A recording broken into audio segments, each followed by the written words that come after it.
J. Robert Oppenheimer nasceu em 22 de abril de 1904, em uma Nova York que despontava como símbolo de progresso e modernidade no início do século XX. Filho de imigrantes judeus alemães, Robert cresceu em um ambiente que mesclava riqueza, cultura e um profundo apreço pelas artes e pelo conhecimento. Seu pai, Julius Oppenheimer, era um próspero importador de tecidos, enquanto sua mãe, Ella Friedman, era pintora e integrava os círculos artísticos da cidade. Essa combinação de prosperidade material e incentivo intelectual moldaria as bases do jovem Oppenheimer. Desde cedo, Robert demonstrou uma mente excepcionalmente curiosa e precoce. Enquanto outras crianças se ocupavam com brincadeiras comuns, ele preferia longos períodos de leitura e contemplação solitária. Aos 9 anos, já colecionava minerais e se dedicava à escrita de poesia. A introspecção, combinada com uma inteligência notavelmente acima da média, o tornava uma figura isolada entre seus colegas, o que reforçava ainda mais sua tendência à vida intelectual e reservada. A formação educacional de Oppenheimer teve início em escolas privadas de alto nível, como a Ethical Culture Fieldstone School, onde foi profundamente influenciado pelo pensamento liberal, pela ética humanista e pela valorização do espírito crítico. O currículo da escola, inovador para a época, visava não apenas a excelência acadêmica, mas também a formação moral do indivíduo. Ali, ele teve contato com professores que incentivaram sua paixão pelas ciências naturais, particularmente pela química e física. Além de seu desempenho acadêmico brilhante, Oppenheimer destacava-se pela sua habilidade linguística. Ainda adolescente, aprendeu latim, grego e francês, e mais tarde, por conta própria, estudaria sânscrito, demonstrando não apenas uma memória prodigiosa, mas também um profundo interesse por culturas antigas e filosofia oriental. Esse domínio das línguas seria um traço marcante ao longo de sua vida, refletindo sua busca por uma compreensão ampla e multifacetada do mundo.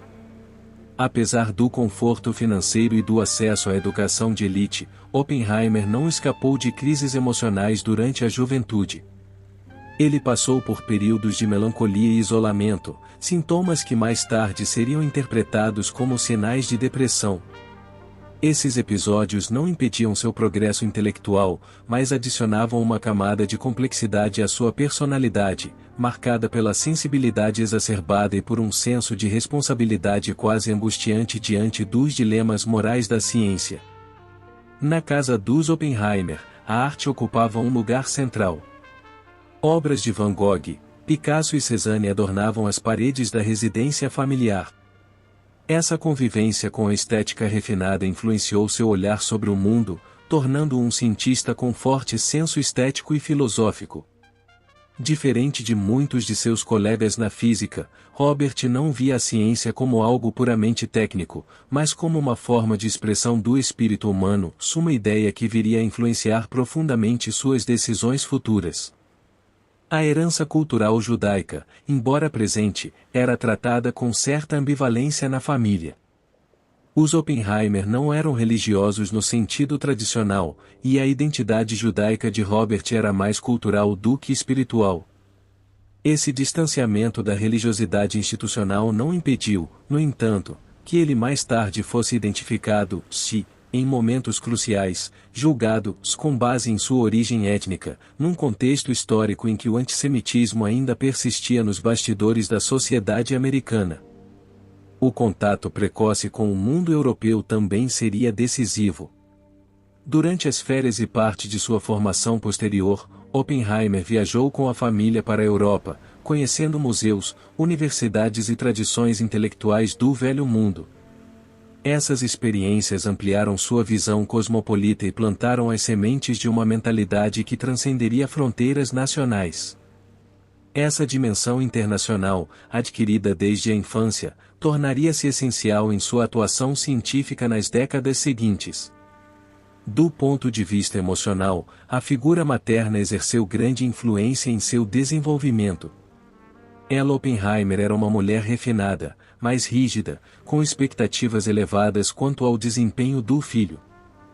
Embora carinhosa, sua postura muitas vezes severa e perfeccionista contribuiu para a formação de um jovem inseguro e autocrítico.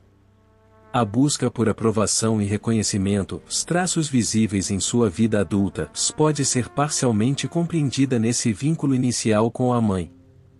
A trajetória acadêmica de J. Robert Oppenheimer foi marcada por uma busca incansável por conhecimento e excelência, conduzindo-o por algumas das instituições científicas mais prestigiadas do mundo. Seu ingresso na Universidade de Harvard, em 1922, marcou o início de uma fase de imersão profunda nos estudos da física, da matemática e da filosofia. Em um ambiente altamente competitivo, destacou-se por sua capacidade de síntese e por sua extraordinária velocidade de aprendizado.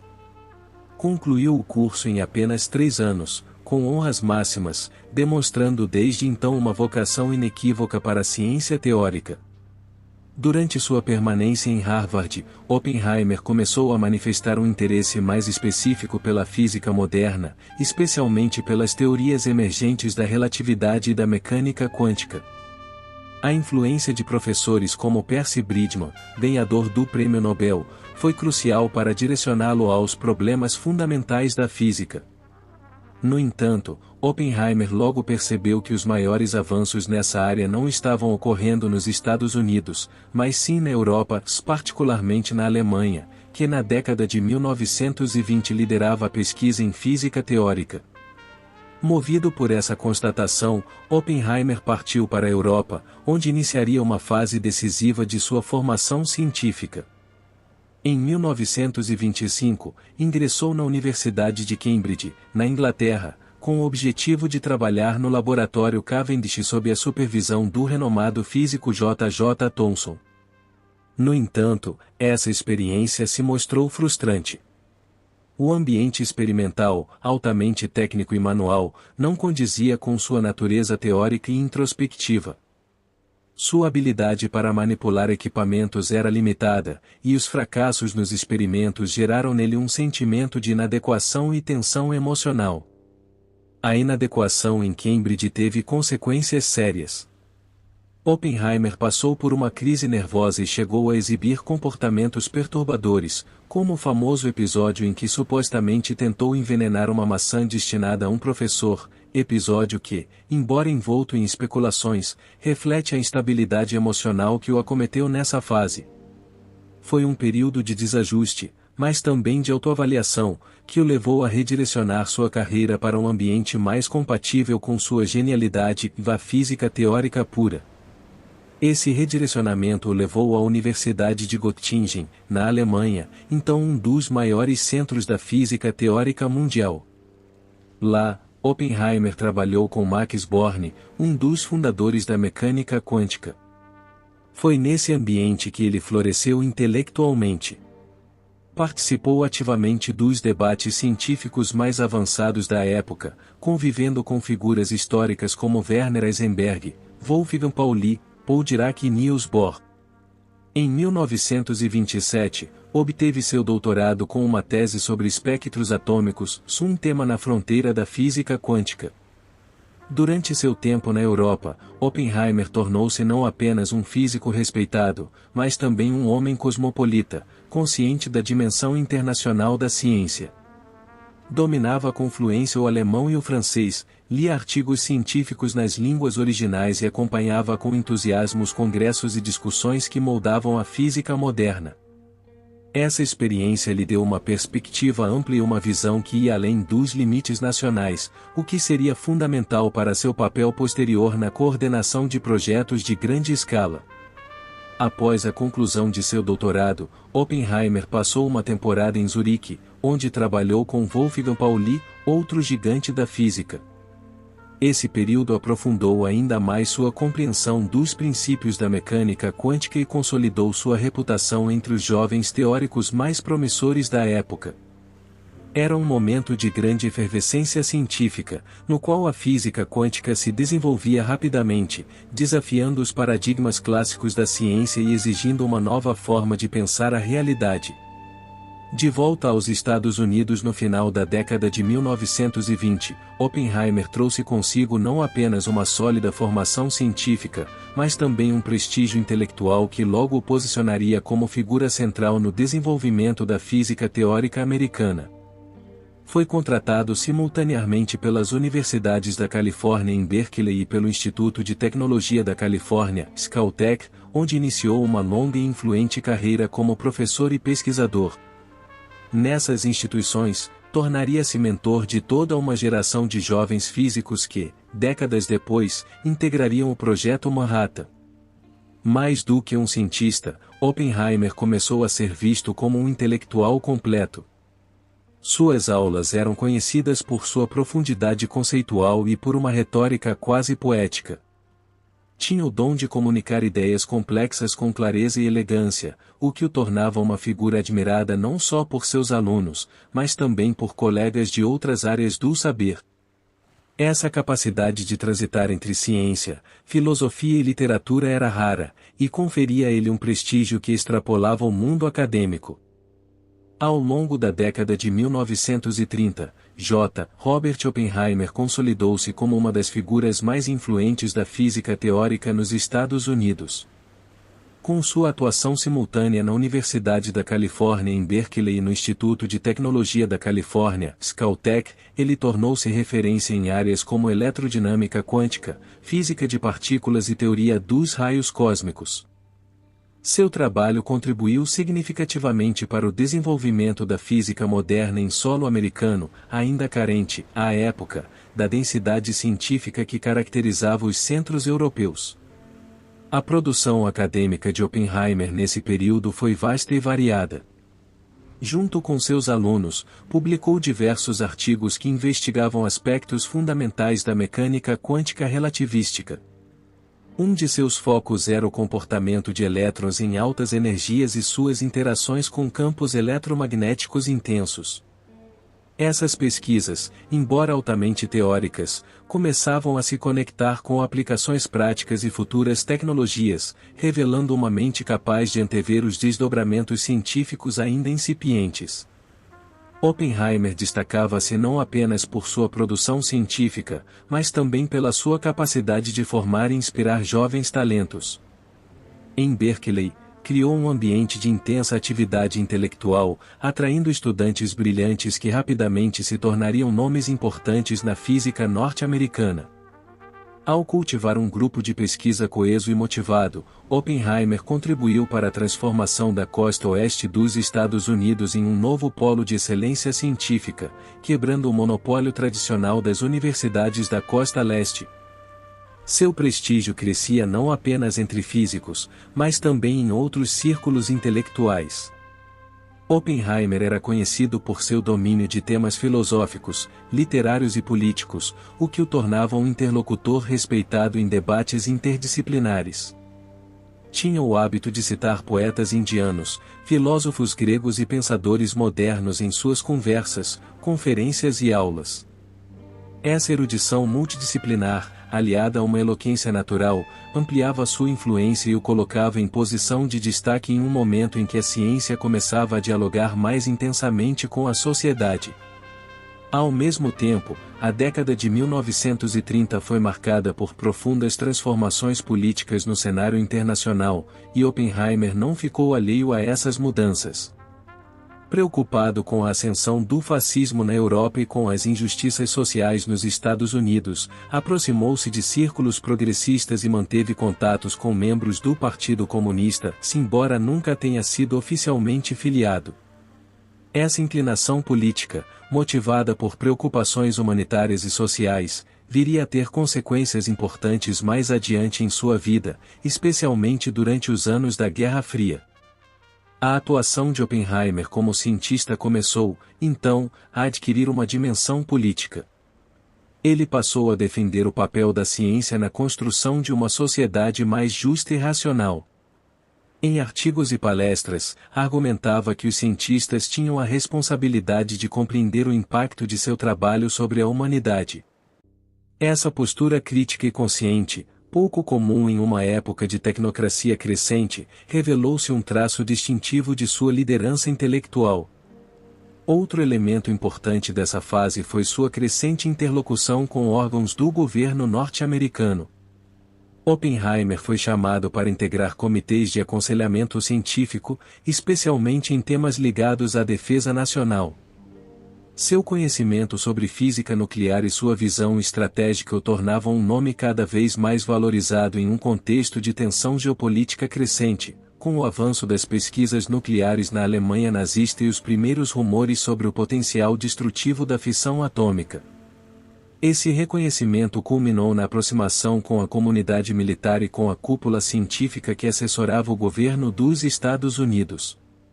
Apesar de seu passado progressista e de seu perfil acadêmico pouco convencional, Oppenheimer demonstrava habilidade para transitar entre os diferentes mundos, o universitário, o político e o militar. Era visto como alguém capaz de mediar interesses diversos e de liderar iniciativas complexas que exigiam tanto conhecimento técnico quanto sensibilidade estratégica. A essa altura, sua reputação já ultrapassava os limites da academia.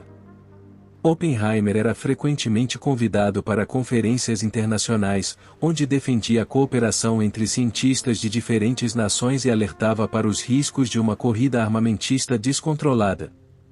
Sua visão de mundo começava a ser moldada por uma ambiguidade central, da crença no poder emancipador da ciência e o receio de seu potencial destrutivo.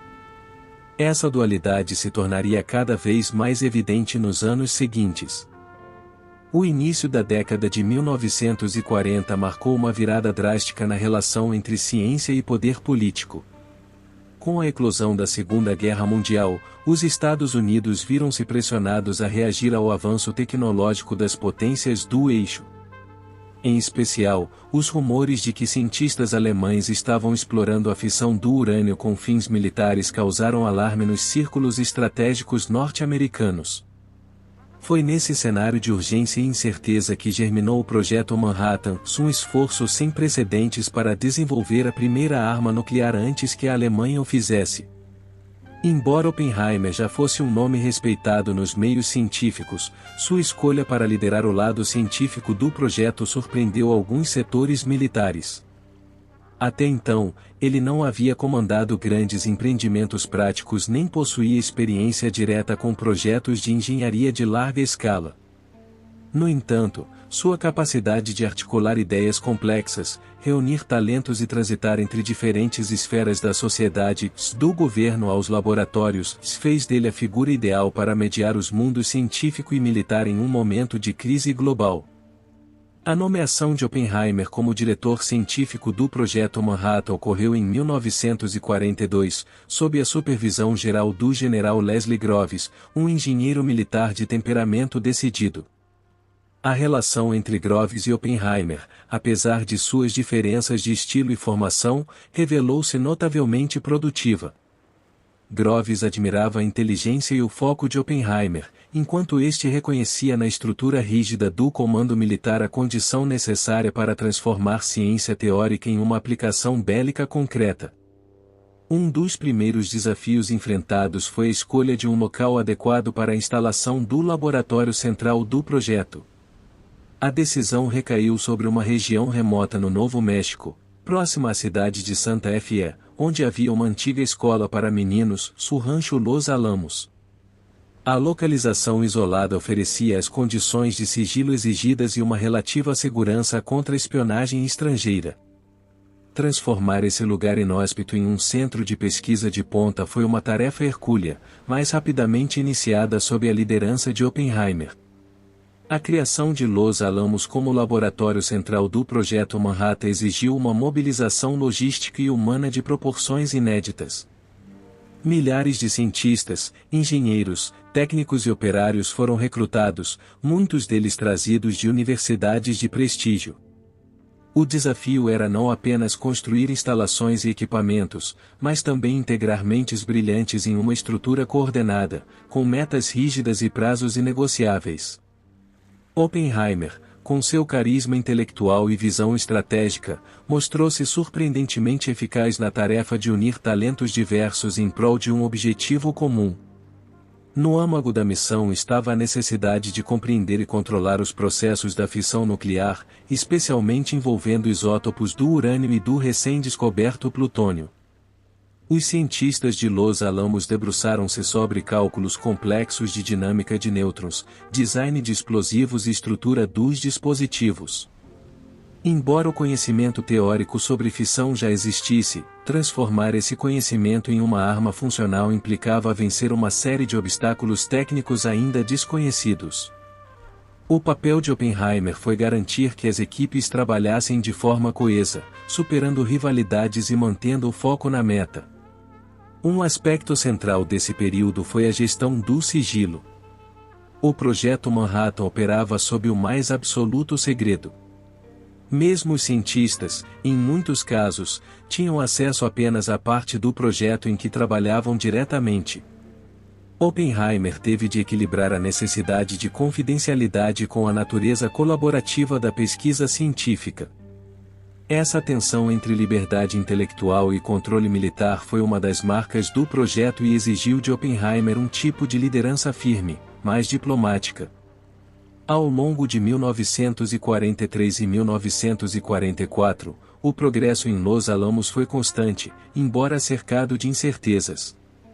O avanço das tropas aliadas na Europa, a revelação do Holocausto e os relatos de destruição crescente reforçavam a urgência do projeto. Embora a Alemanha tenha abandonado seus esforços nucleares antes do final da guerra, os envolvidos no Manhattan não tinham como saber disso naquele momento. A corrida contra o tempo manteve a pressão sobre Oppenheimer e sua equipe, que operavam na fronteira do conhecimento e da responsabilidade moral. O envolvimento direto com o poder de destruição que estavam desenvolvendo começou a afetar alguns cientistas do projeto. Ainda que o objetivo imediato fosse derrotar o nazismo, surgiam questionamentos éticos sobre as implicações do que estavam construindo. Oppenheimer, embora concentrado na viabilidade técnica da bomba, não estava imune a esses dilemas. Começava a emergir nele a consciência da magnitude do que viria a ser concretizado, uma consciência que o acompanharia até o fim da vida. O laboratório de Los Alamos tornou-se, durante a Segunda Guerra Mundial, um dos locais mais singulares e paradoxais do planeta. Isolado nas montanhas do Novo México, o complexo reunia alguns dos cérebros mais brilhantes da física moderna em uma missão de guerra de proporções inéditas. Comandado cientificamente por J. Robert Oppenheimer, o local funcionava como uma cidade secreta, onde a vida cotidiana se entrelaçava com a criação de uma tecnologia que mudaria o curso da história. Em sua configuração inicial, Los Alamos era praticamente improvisado, barracões de madeira, laboratórios em constante adaptação e uma população flutuante de cientistas, engenheiros, militares e suas famílias. No entanto, à medida que o projeto ganhava complexidade, a estrutura foi se expandindo e adquirindo características próprias de uma cidade planejada. Foram construídas escolas, mercados, postos de saúde e áreas de lazer, criando-se uma sociedade paralela, completamente fechada ao mundo exterior. O isolamento imposto pelas exigências de segurança criou uma atmosfera única entre os residentes. Por um lado, havia um sentimento de pertencimento àquilo que todos sabiam ser uma missão extraordinária. Por outro, crescia a tensão causada pelo segredo absoluto e pela constante vigilância dos militares. Oppenheimer, nesse contexto, tornou-se não apenas o diretor científico, mas uma espécie de líder comunitário, conciliando exigências técnicas com os aspectos humanos e sociais da vida em Los Alamos. A convivência entre os cientistas era marcada por colaborações intensas e debates acalorados. As soluções para os desafios técnicos mais complexos exigiam criatividade, ousadia e, sobretudo, diálogo interdisciplinar. A física teórica, a engenharia mecânica, a metalurgia e a química nuclear entrelaçavam-se em uma dinâmica de trabalho incessante. Oppenheimer, com sua capacidade de síntese e sua memória prodigiosa, era o elo integrador entre os diversos campos do saber que se encontravam naquele enclave científico. Um dos grandes desafios do laboratório foi o desenvolvimento de duas bombas com princípios distintos, uma baseada na fissão do urânio 235 e outra no plutônio 239. Embora o projeto da bomba de urânio, que mais tarde seria chamada de Little Boy, fosse relativamente direto, o dispositivo de plutônio, que se tornaria o Fat Man, demandava um mecanismo de implosão extremamente sofisticado. Esse problema exigiu o trabalho coordenado de equipes lideradas por nomes como Seth Neddermeyer, John von Neumann e Georg Kistiakowsky, todos supervisionados por Oppenheimer. À medida que as dificuldades técnicas eram superadas, crescia também a tensão emocional entre os participantes do projeto. Muitos cientistas viviam uma ambiguidade moral latente e, por um lado, estavam engajados em uma luta contra o fascismo, por outro, viam-se às voltas com a perspectiva de criar uma arma de destruição em massa. Oppenheimer compreendia essas inquietações, e embora mantivesse o foco na missão, era sensível às dúvidas éticas que permeavam o ambiente. Ele próprio começava a se perguntar até que ponto o conhecimento poderia ser dissociado da responsabilidade. A rotina em Los Alamos era extenuante. As jornadas de trabalho se estendiam por muitas horas, frequentemente atravessando noites e fins de semana. Poucos tinham tempo para refletir ou descansar, e os prazos impostos pelo governo eram implacáveis. A pressão aumentava com cada notícia vinda do fronte europeu ou do Pacífico. A vitória dos aliados dependia, segundo muitos acreditavam, do sucesso do projeto. O compromisso com a eficiência era absoluto, e Oppenheimer assumia pessoalmente a responsabilidade por manter o ritmo e a coesão das equipes. Apesar do ambiente tenso, Los Alamos também foi palco de episódios de grande camaradagem e até de alegria. Casamentos, nascimentos e festas improvisadas aconteciam nos momentos de folga, reforçando os laços comunitários entre os moradores. As famílias tentavam manter uma aparência de normalidade, mesmo sabendo que viviam no centro de uma operação militar ultra-secreta. O contraste entre a vida doméstica e o trabalho com armamentos nucleares criava um paradoxo moral que acompanharia muitos por toda a vida. O papel de Oppenheimer como líder era cada vez mais reconhecido. Sua habilidade de tomar decisões rápidas, compreender aspectos técnicos altamente complexos e manter o espírito de missão entre seus colegas era admirada até mesmo por militares que, inicialmente, desconfiavam de sua autoridade. Ele havia se transformado em um gestor completo, articulador, cientista, mediador e, acima de tudo, símbolo de um esforço que extrapolava o campo científico para se tornar um empreendimento político e histórico. Ao final de 1944, o laboratório de Los Alamos estava pronto para os testes finais. O projeto havia saído do papel, superado os principais obstáculos técnicos e consolidado uma rede de pesquisadores que transformará o deserto do Novo México no epicentro da ciência aplicada à guerra. O próximo passo seria a verificação prática do que haviam construído, com ele, a entrada da humanidade em uma nova era. Em 16 de julho de 1945, o mundo testemunhou, ainda que sem saber, o nascimento de uma nova era. No deserto de Jornada del Muerto, no sul do Novo México, o projeto Manhattan alcançou seu clímax com o teste da primeira bomba atômica da história humana. Batizado de Trinity, o experimento representou o ponto culminante de anos de trabalho intenso, incertezas científicas e decisões políticas estratégicas. Para Robert Oppenheimer, diretor científico do projeto, aquele momento sintetizava um misto de triunfo técnico e angústia moral sem precedentes.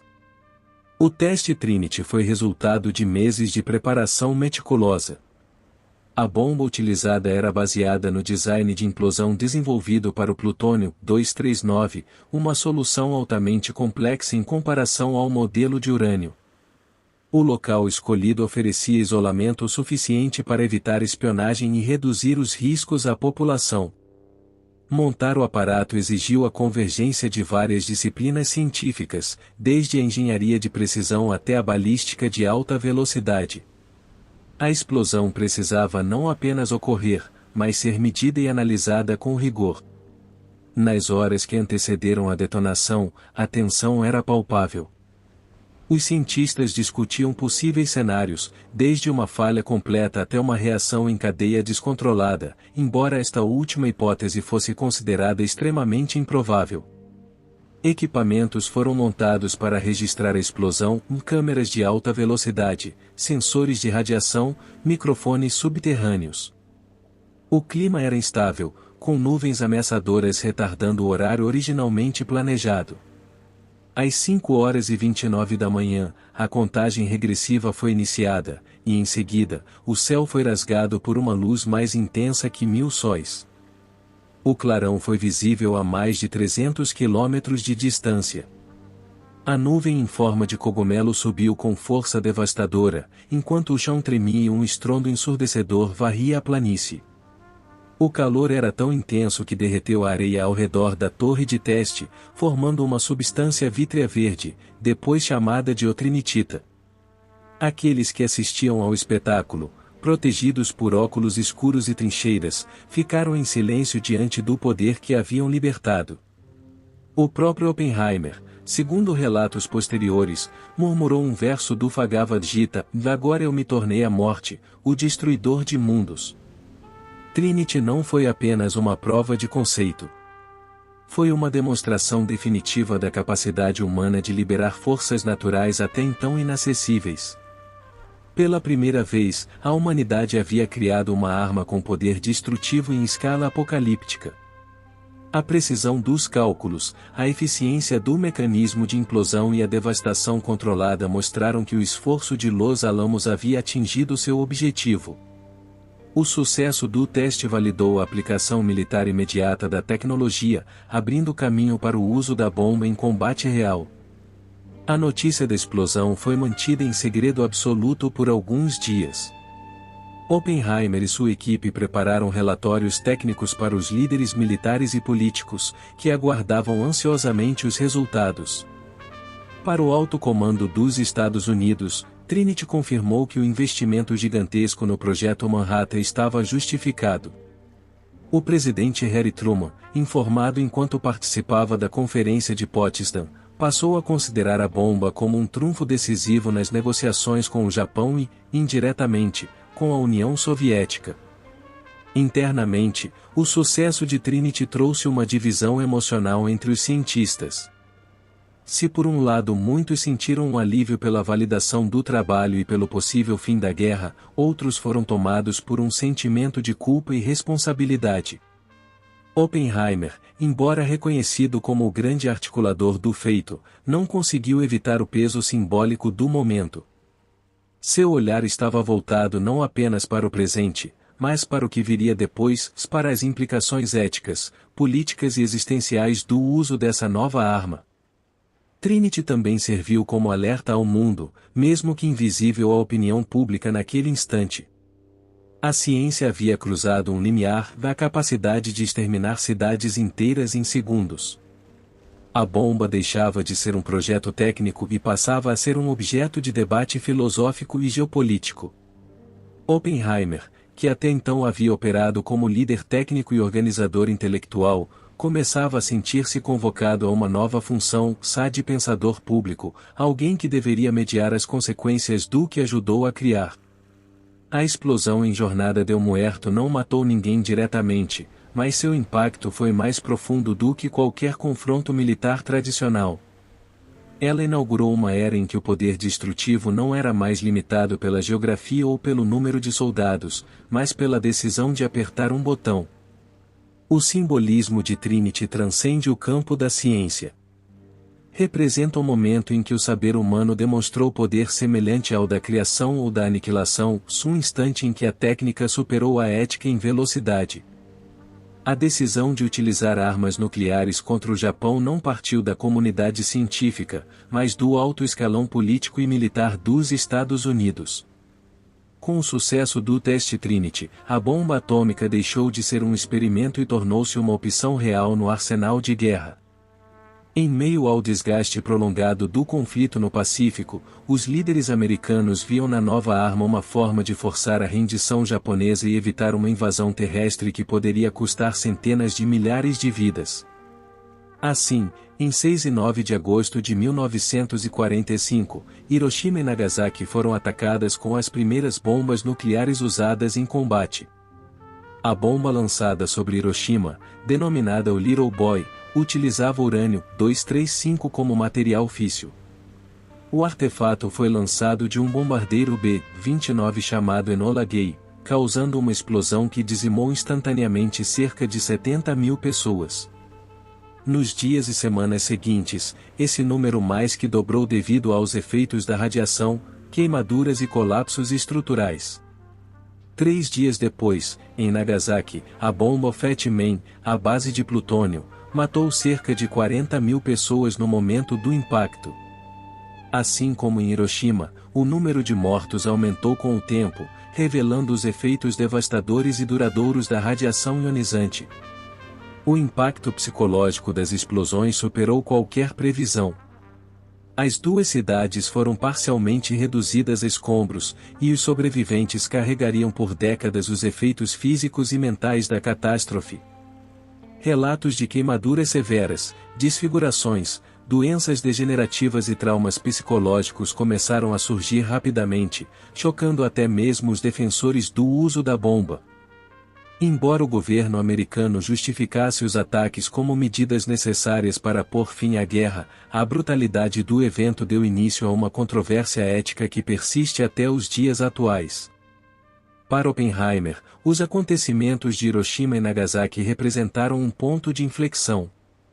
Embora não tivesse participação direta na escolha dos alvos ou na decisão de lançamento, ele sentia uma responsabilidade intrínseca por aquilo que ajudara a criar. Pouco tempo após os bombardeios, Oppenheimer expressou ao presidente Truman sua inquietação moral, afirmando que o sentia ter sangue nas mãos. Essa declaração, que causou desconforto na Casa Branca, foi o início de seu distanciamento gradual dos círculos de poder e de sua transformação em uma figura crítica da proliferação nuclear. O contexto político da época, no entanto, tornava difícil qualquer expressão pública de arrependimento. A população americana, exausta da guerra e abalada pelo ataque a Pearl Harbor, em geral via o uso da bomba como justificável. O governo procurou reforçar a narrativa de que a nova arma salvou vidas ao encurtar o conflito. Contudo, dentro da comunidade científica, começavam a surgir vozes discordantes, muitas das quais faziam parte do próprio Projeto Manhattan. O uso prático da bomba, e não apenas sua demonstração, passou a ser questionado por físicos que, até então, estavam comprometidos com seu desenvolvimento. O episódio também inaugurou um novo tipo de diplomacia, a diplomacia atômica. A demonstração de força por parte dos Estados Unidos não foi dirigida apenas ao Japão, mas também à União Soviética, cujo avanço na Europa Oriental começava a preocupar os aliados ocidentais. O uso das bombas atômicas redefiniu o equilíbrio de poder global, conferindo aos Estados Unidos uma superioridade bélica inédita e alimentando a tensão que logo se transformaria na Guerra Fria. Oppenheimer, cada vez mais consciente do novo cenário geopolítico, passou a advogar por controle internacional das armas nucleares, temendo o que viria a seguir. As imagens das cidades destruídas e os relatos de horror começaram a vazar gradualmente, primeiro por meio de testemunhos de sobreviventes japoneses e depois por reportagens e estudos independentes.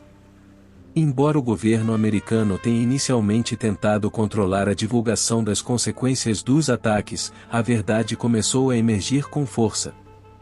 A opinião pública mundial reagiu com perplexidade e horror, e a bomba atômica passou a ser símbolo do poder absoluto, mas também da destruição absoluta da ciência moderna.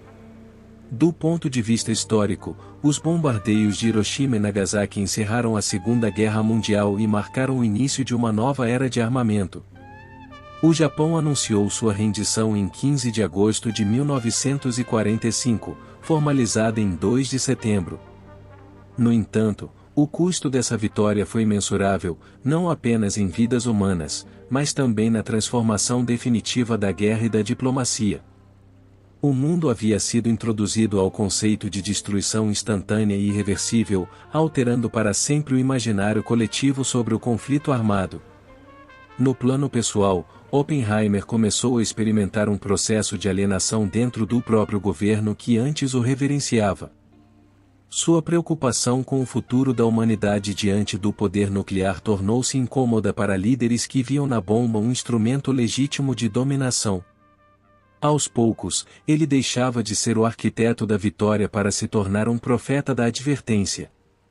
Seu prestígio científico permanecia intacto, mas sua influência política começava a ser questionada.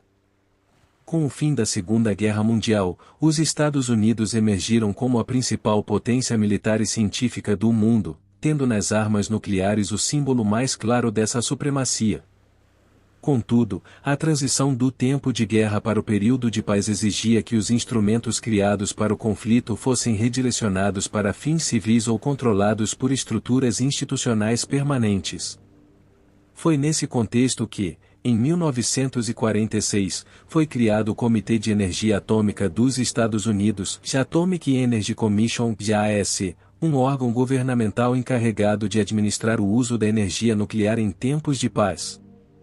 Robert Oppenheimer, então um dos cientistas mais influentes do país, foi convidado a integrar o Conselho Consultivo Geral do Comitê.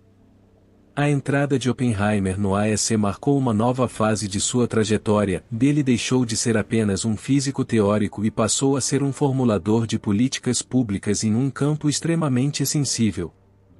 Seu papel consistia em aconselhar o governo sobre os rumos da pesquisa nuclear, a regulamentação do setor, a segurança de instalações atômicas e, sobretudo, a definição de uma estratégia internacional para o controle da proliferação nuclear.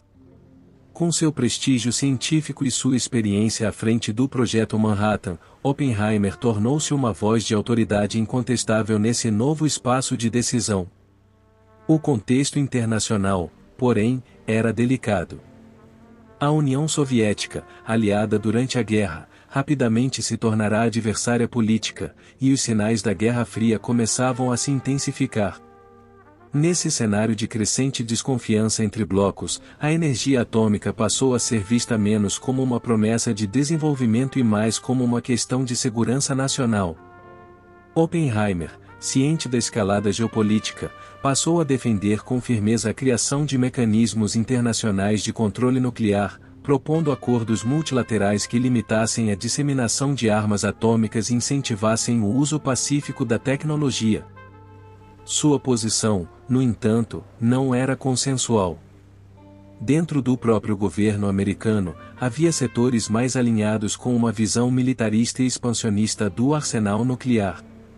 Muitos acreditavam que os Estados Unidos deveriam manter sua superioridade atômica a qualquer custo, inclusive desenvolvendo novas e mais potentes armas. Oppenheimer, por sua vez, argumentava que a corrida armamentista só traria insegurança global e que o monopólio americano era insustentável a longo prazo. Ele via na diplomacia científica uma alternativa viável à competição armada, uma ideia que passou a ser vista com desconfiança por militares e políticos mais conservadores.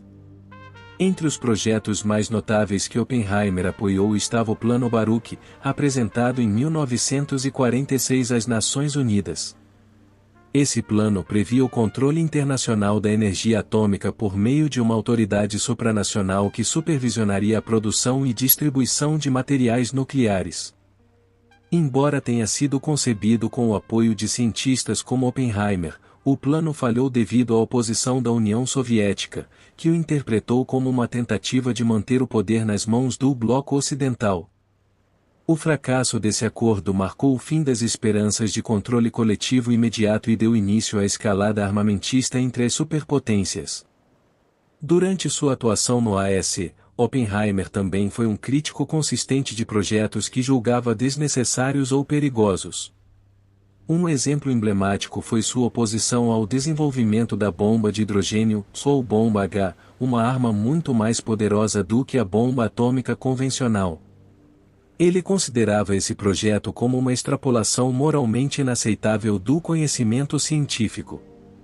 Embora sua posição fosse sustentada por argumentos técnicos e éticos, ela o colocaria em rota de colisão com outros membros influentes do governo, particularmente com Edward Teller, defensor ardoroso da nova arma. No campo civil, Oppenheimer incentivou a pesquisa em usos pacíficos da energia nuclear, como a geração de eletricidade e aplicação na medicina e na agricultura. No entanto, ele era cauteloso quanto aos riscos da disseminação indiscriminada da tecnologia, alertando para os perigos do vazamento de materiais fissionáveis e da falta de fiscalização internacional. Ele compreendia que a linha entre uso civil e militar era tênue, e que, sem supervisão adequada, qualquer programa nuclear poderia ser desviado para fins bélicos.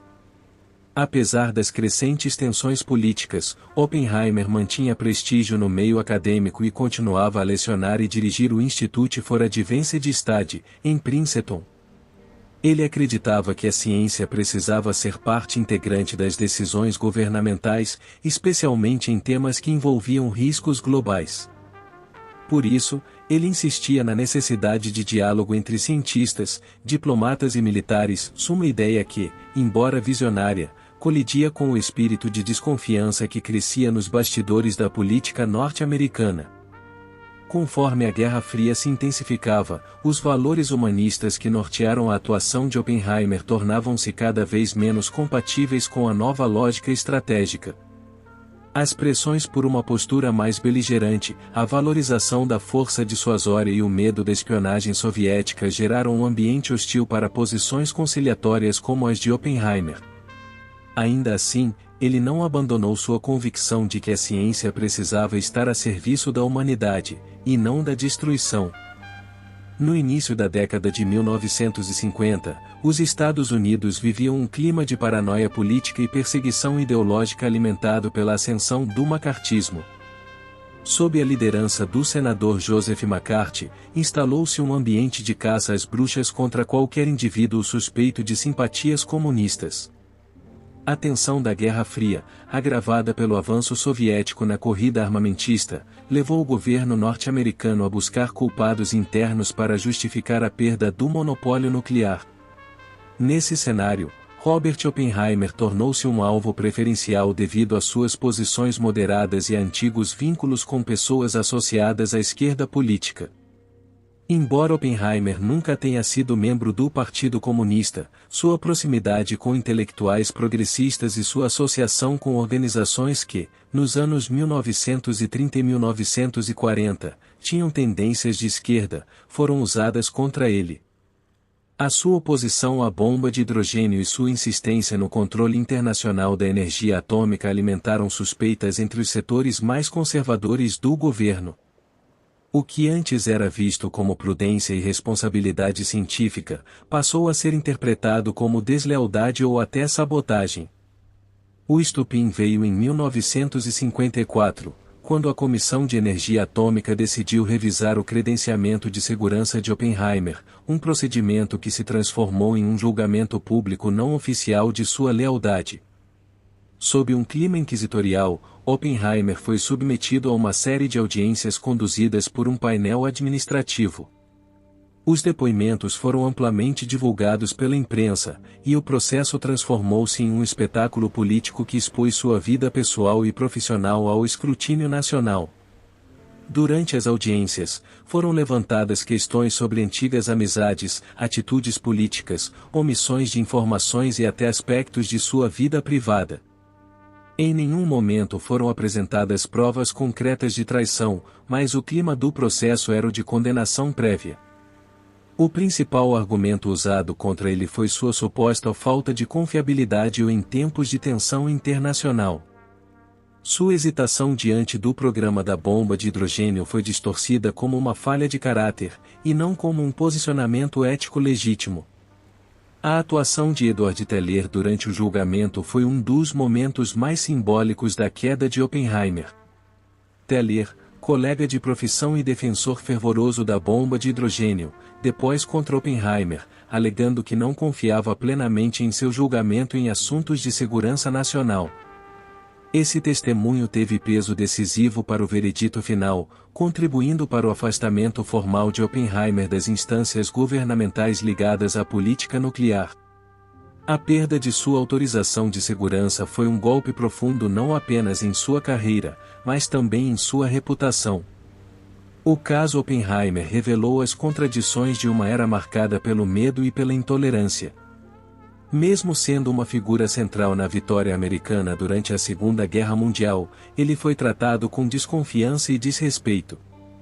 O julgamento foi amplamente criticado por juristas, cientistas e intelectuais, que o consideraram uma farsa política destinada a eliminar vozes dissonantes em um momento de histeria nacional. No entanto, os danos à imagem pública de Oppenheimer já estavam consolidados, e ele foi afastado definitivamente dos centros de decisão em Washington. Após o julgamento, Oppenheimer permaneceu em Princeton, dedicando-se à pesquisa e ao ensino, mas sua influência política foi severamente reduzida. Ele se tornou uma figura pública mais introspectiva, evitando os debates políticos que antes liderava com tanta paixão. Ainda que recebesse apoio da comunidade acadêmica internacional, o isolamento em seu próprio país era evidente. Sua presença nas universidades ainda inspirava respeito, mas a aura de prestígio que o cercava durante os anos do Projeto Manhattan havia se desvanecido. Paradoxalmente, o episódio fortaleceu a imagem de Oppenheimer como mártir da ciência diante do autoritarismo político. Muitos passaram a vê-lo como uma vítima da perseguição ideológica e como símbolo da fragilidade das liberdades civis em tempos de crise. Seu sofrimento público contribuiu para o debate sobre os limites da segurança nacional e os direitos individuais, temas que continuariam a ecoar durante a Guerra Fria. Seu silêncio resignado e dignidade diante do processo reforçaram ainda mais a imagem de um homem traído pelo próprio país. A ironia trágica da queda de Oppenheimer residia no fato de que, apesar de todos os serviços prestados aos Estados Unidos, ele fora condenado por aquilo que constituía sua maior virtude, a reflexão ética sobre os limites da ciência e do poder. Ele ousou questionar os caminhos da destruição em nome da civilização, mas foi julgado por não acompanhar o fervor belicista de seus contemporâneos. O julgamento de 1954 marcou não apenas sua exclusão política, mas também a interrupção de um diálogo racional sobre o futuro da humanidade em meio à era atômica. O legado de Robert Oppenheimer transcende os limites da física e do contexto histórico em que viveu. Mais do que um cientista notável, ele foi um símbolo das complexas relações entre ciência, poder e ética no século XX.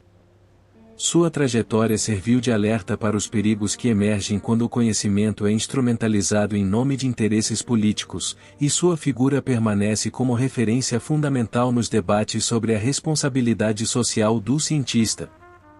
Embora seu nome tenha sido manchado nos anos finais de sua vida pública, o tempo encarregou-se de reavaliar sua importância com maior justiça. Após sua exclusão dos círculos de poder, Oppenheimer continuou a atuar como educador intelectual, mantendo viva sua paixão pela ciência pura. No Institute for Advanced Study, em Princeton, seguiu supervisionando pesquisas, promovendo debates acadêmicos e inspirando novas gerações de físicos. Embora mais distante das decisões governamentais, sua influência permaneceu viva no meio acadêmico, onde sua integridade intelectual e sua capacidade analítica eram amplamente reconhecidas. Sua contribuição à formação de uma cultura científica crítica nos Estados Unidos é incontestável. Aos poucos, as narrativas mais hostis sobre Oppenheimer começaram a perder força. A atmosfera de paranoia que marcará os anos 1950 foi sendo substituída, nas décadas seguintes, por uma visão mais equilibrada sobre os conflitos da Guerra Fria. Com o avanço dos estudos históricos e a abertura de arquivos antes confidenciais, tornou-se evidente que muitas das acusações feitas contra ele careciam de fundamento. Isso permitiu uma reinterpretação de sua atuação pública, destacando suas qualidades de liderança e seu compromisso com os valores democráticos. Um marco simbólico dessa reabilitação ocorreu em 1963, quando o presidente Lyndon B. Johnson concedeu a Oppenheimer o Prêmio Enrico Fermi, uma das maiores honrarias científicas do governo americano. A cerimônia representou um gesto oficial de reparação moral, reconhecendo os méritos de sua carreira científica e sua contribuição à segurança nacional. Embora a homenagem tenha chegado tarde, ela foi recebida com gratidão e dignidade por Oppenheimer, que já enfrentava problemas de saúde e se aproximava do fim de sua vida. O impacto de Oppenheimer também se estendeu à cultura popular, onde sua figura passou a ser retratada como a do cientista trágico, dividido entre a genialidade e a culpa. Frases como agora, me tornei a morte, o destruidor de mundos, atribuída a ele após o primeiro teste nuclear, tornaram-se ícones da reflexão sobre os limites da ciência. Filmes, peças, livros e documentários passaram a retratar sua vida como um drama de consciência, explorando o dilema moral enfrentado por quem participa da criação de instrumentos de destruição em nome da sobrevivência nacional. Na comunidade científica internacional, Oppenheimer é lembrado não apenas por seu papel no Projeto Manhattan, mas por sua contribuição ao desenvolvimento da mecânica quântica e da astrofísica. Seus trabalhos teóricos em colapsos gravitacionais, inclusive, foram precursores do conceito de buracos negros, tema que ganharia destaque décadas depois. Seu prestígio entre os colegas nunca deixou de existir, e muitos o consideravam uma ponte entre o cientista abstrato e o cidadão engajado, alguém que entendia a ciência como parte integrante da sociedade. Oppenheimer também se tornou um caso de estudo em universidades e centros de pesquisa sobre ética científica. Sua vida levanta questões fundamentais sobre os limites da autonomia da ciência frente ao Estado, a liberdade acadêmica e a responsabilidade moral do pesquisador. Muitos programas de formação em ciência e tecnologia, especialmente em políticas públicas, utilizam sua biografia como base para discutir a interface entre conhecimento e poder.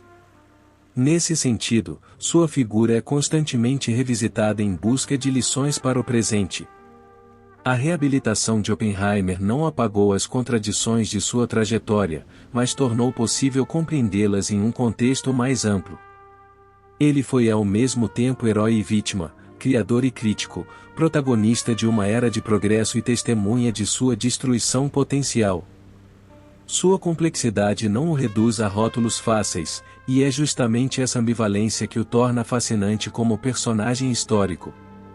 O esforço de compreender sua vida é, também, um esforço de compreender os dilemas do mundo moderno.